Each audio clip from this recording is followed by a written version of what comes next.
Hi. We're here at Columbia U. Remember everybody's name. Hi. Remind me your name. I'm Evelyn. So go ahead. Let's talk about the whole mathematics concept. So okay. Mathematics is so boring. Is that math is so boring?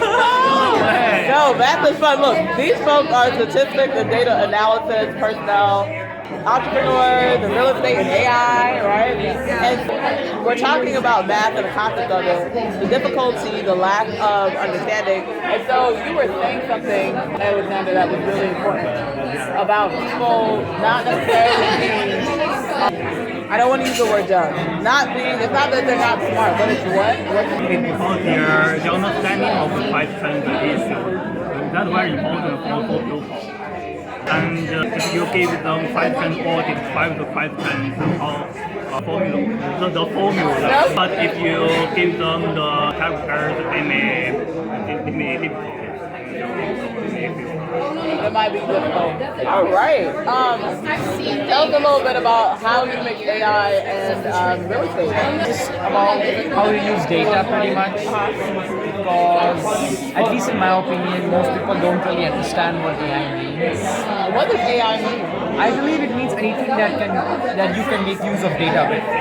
Technically it can be AI because the reason it's called artificial and not only intelligence is because humans can make up data. They don't need data to make decisions because they can have feelings, which an AI cannot have, because it can only make stuff on data. So I think that's the thing. So real estate is one of the least technologically advanced stuff like fields, because it is what it was 5 years back, it is what it was 10 years back. Say that again. What is I would say it's one of the least. what?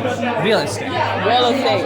Blended real estate, the least technological field. One of the least. One of the least, and then one of the most I technological. think that could make a good combination. Wow. Kind of The balance least that. and the most.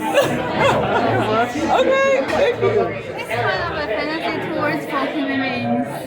What's a fantasy? The AI, I think the artificial intelligence. I think it's in some it can instead of people work, it can make people and there are a lot of work that can be finished by AI. So assignment question. Oh! He's like, I'm just gonna take a drink on that one. Yeah, rapidly, and I don't know what I'm going to do in the future because I think it can do data analysis. Different data.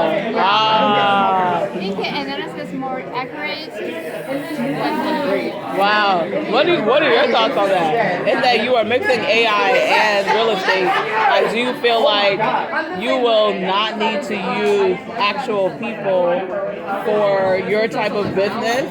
Personally, that's a very common question. But I think I would disagree because I think we are at least 30-40 years away from the point where AI can be reliable. It doesn't need supervision. I personally disagree because I don't think there is a single AI software or system. Hardware, there's barely any. Software, which is basically the popular one, that doesn't not require human supervision. You can take a very simple task also on something like ChatGPT. You need to supervise what it's writing. Right. Even the simplest of some essay or something. Code, I have tried it. Simple stuff, reverse and array. So go a little bit more complicated, it has no idea what it's writing. I think Oh, you're saying coding? Coding, just an example. Like what type of? How do you be upgraded? There is a point beyond which it's really hard to upgrade to a certain level without the computational power, because I think a lot of how good AI is depends on how much data it was trained on and how much is the computational power, and we are already pretty much at limits of some of those GPUs and computational powers. So now we have to first break that limit, get new power, and then we can train new models. I think it's still a long distance.